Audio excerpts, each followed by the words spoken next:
महाभारत का युद्ध, जहां लाखों योद्धा लड़े, लेकिन इतिहास कहता है एक ऐसा योद्धा भी था जो अगर युद्ध में उतर जाता तो पूरा महाभारत सिर्फ कुछ मिनटों में खत्म हो जाता।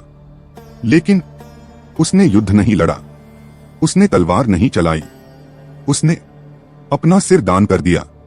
और वही योद्धा आज पूरे भारत में कहलाता है, हारे का सहारा खाटू श्याम हमारा। लेकिन आखिर ऐसा क्या हुआ था उस दिन? वो योद्धा थे बारबारिक, भीम के पोते और घटोत्कच के पुत्र। बचपन से ही उनमें अद्भुत शक्ति थी। उन्होंने भगवान शिव की कठोर तपस्या की और शिवजी ने प्रसन्न होकर उन्हें दिए 3 अजय बाण।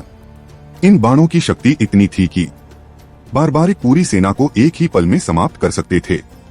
जब महाभारत का युद्ध शुरू हुआ, बारबारिक ने अपनी माता से कहा, माता, मैं भी युद्ध में जाना चाहता हूँ। माता ने कहा, जाओ बेटा, लेकिन एक वचन देना होगा, तुम हमेशा उसी का साथ दोगे जो युद्ध में हार रहा होगा।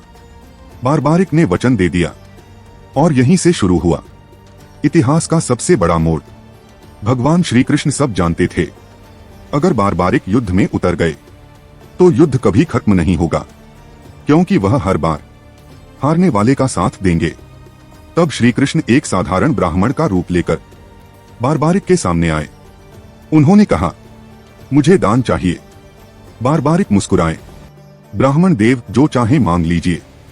तभी ब्राह्मण ने कहा, मुझे तुम्हारा सिर चाहिए। एक पल के लिए सब शांत हो गया, लेकिन बारबारिक समझ गए यह कोई साधारण ब्राह्मण नहीं।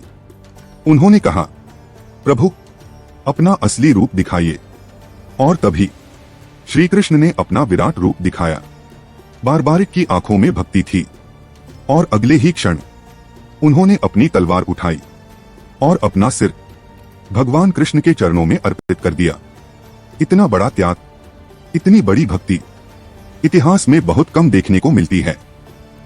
लेकिन कहानी अभी बाकी थी।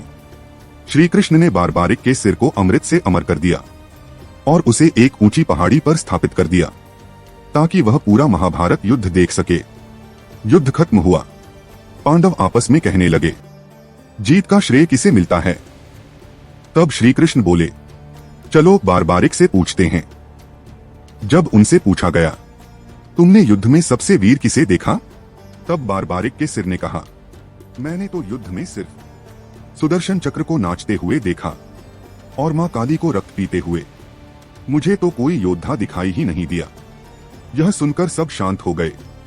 तब श्री कृष्ण ने आशीर्वाद दिया, कलयुग में तुम श्याम नाम से पूजे जाओगे और हमेशा हारने वालों का सहारा बनोगे।